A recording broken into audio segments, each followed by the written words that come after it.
Majority of signs at rallies don't even mention the president's race. Joining us now is the UCLA grad student who did her own research into the signs. Emily Ekins is here to tell us what she found when she attended the 9/12 Taxpayers March on Washington. Great to have you here today, Emily. Good to be with you. All right, so what did you do? You waded in, you looked at the signs, what did you find? Well, I found that over 50% of the signs were related to limited government and lower spending.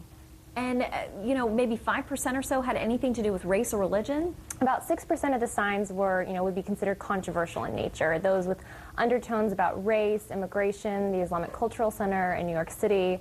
1% of the signs were suggesting President Obama isn't a U.S. citizen, so birther signs. So really we're talking about just a very few number of signs. And it seems like a simple assignment, the way that you describe it. I mean, to go out, go into the rally, actually catalog and look at the signs. Are you surprised no one else has done that? Very surprised. It really is very simple. I would encourage more people to do it because you can't just look at a couple of signs and talk to a couple of people and make a generalization about everybody there. The only way to know what these signs are telling us is to look at all of them. So I hope to do this again in the future.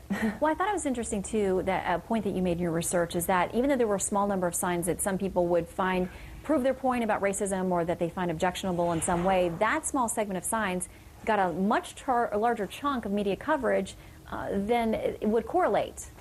That's very true. That seems to happen, and I don't know why exactly, but I do think what happens is that media might be attracted to more controversial and shocking signs because they're more newsworthy.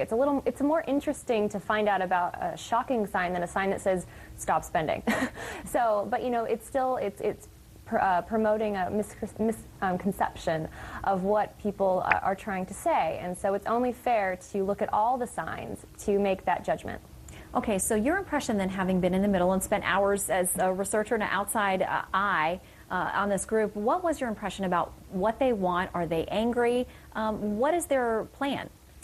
Well, from this Tea Party study, the signs study, like I said, more than 50% were talking about lower government, less spending. There were a lot of words about liberty, freedom, fears of tyranny. The word socialism comes up a lot.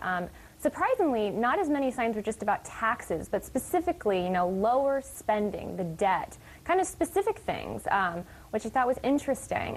Certainly there were a lot of signs, about 20% or so, that were talking about ousting politicians in November by electing the competitor, the competing candidate, things like that. But I think the core seems to be about this theme of wanting limited government. All right, very interesting. Thank you for breaking down the numbers for us. Sure. It is insightful and, as you said, very simple thing to do. We look forward to more of your research. Thanks, Sure. Emily. Thank you. Well, Fox News is